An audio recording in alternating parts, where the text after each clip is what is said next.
Hey everyone, Working Weston here. Listen, you're probably here because you got a new French press and you're trying to figure out how it works. Well, forget everything you heard about preheating your press, the perfect water temperature, weighing your grounds to 2 decimal places, and the golden ratio.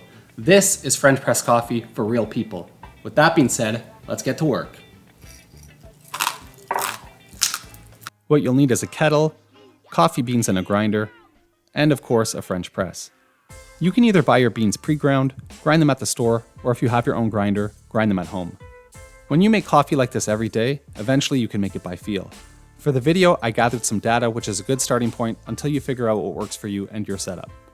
For French press coffee, you want a coarser grind, otherwise the grinds will come through the filter and into your coffee. I've been using a Baratza Encore set to 28. When I grind, I count to 10 and it works perfectly.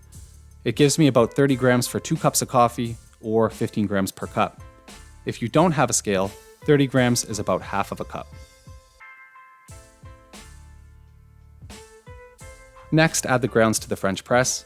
For 2 cups of coffee, the amount of boiled water required is about 20 ounces or 550 mils. On my press, that's right about here. This is obviously going to be different for each press. After adding the water, I never stir because I find it's a waste of time and makes extra dishes.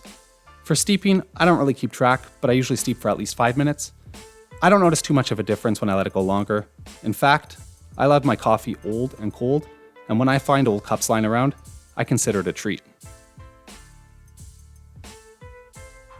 Oh yeah, that's the good stuff. Anyway, next you want to push the plunger.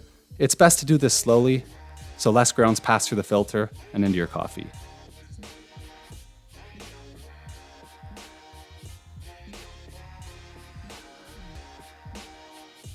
Pour the coffee into your cup, and you're done.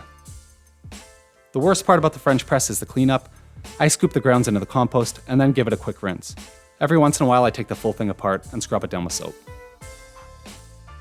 I hope you enjoyed this straightforward how-to video. Hit like if you like coffee and subscribe if you think French presses are pretentious. Also comment below on how you take your coffee. Lastly, you can find my live streams on Twitch at Working Weston. That being said, I gotta get back to work.